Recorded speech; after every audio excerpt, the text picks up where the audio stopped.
Kupitia redio yako naona mtumishi wa Mungu anamhudumia baba mmoja pale, anazungumza naye kinabii. Hebu sikia hii. Naona kesi.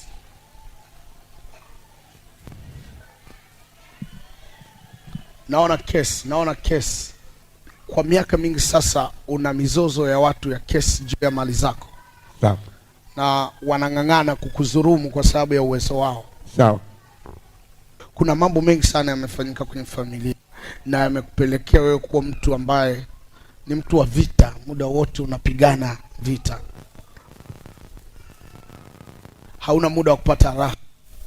Kirudi nyumbani, ukienda kwenye shughuli zako, vita, mashamba, vita. Mungu amekuhurumia. Nashukuru Mungu. Anakwenda kukulipa mema. Dada Kandida upo hapa? Nani? Yuko dada yangu hapa, sikilize, maana ni ndugu katika familia, aelewe jinsi tulivyokuwa tunazungumza. Wewe unaitwa nani? Mimi kimbilia mbele pale. Baba ana jambo.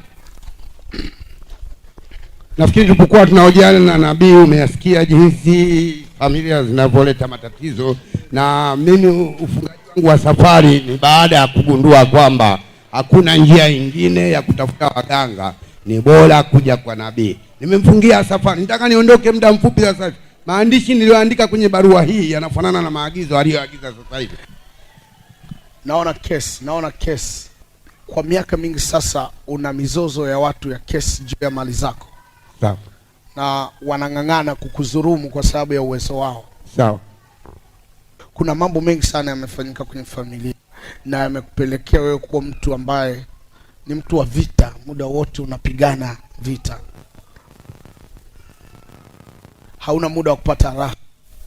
Kirudi nyumbani, ukienda kwenye shughuli zako, vita, mashamba, vita. Na unataka dada yako athibitishe. Dada, umesikia unabii wa ndugu yako? Nimesikia. Ni wa kweli? Ni kweli baba. Jesus. Kuna makesi ya mashamba chungu zima na mali chungu zima zinataka kuchukuliwa na serikali pia inataka kuchukua. Najua ndio katika milolongo hiyo. Piga makofi na mnapo. Haya yote Mungu anaenda kukupa. Nimesumbuka mpaka Dar es Salaam. Weka hivi. Nimekwenda mpaka kwenye mamlaka za haki za binadamu na nikagundua kwamba mahali pa kuomba kabisa ni hapa. Biblia inasema akija mtu kwenu akasema mimi ni nabii, akasema neno likathibitika, mwaminini mtu huyo. Sema ye! Ye! Sasa ninampa haki juu ya hizo kesi. Ninayo mamlaka ya kiungu alionipa Bwana. Naona mbinguni mkono wa kuume wa Mungu Baba Mwenyezi unasaini hati ya kumpa haki mtu huyu. Napokea. Yes. Lete peni nimsainie kwa niaba ya mbingu. Kwa niaba ya mbingu. Amen. Na saini mzee wangu hapa kwamba umeshinda.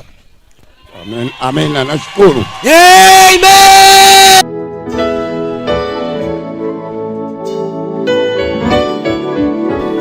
Chukua hati ya ushindi. Ukienda nyumbani kwako, iweke hii humu ndani, we ushahidi ndani ya nyumba yako.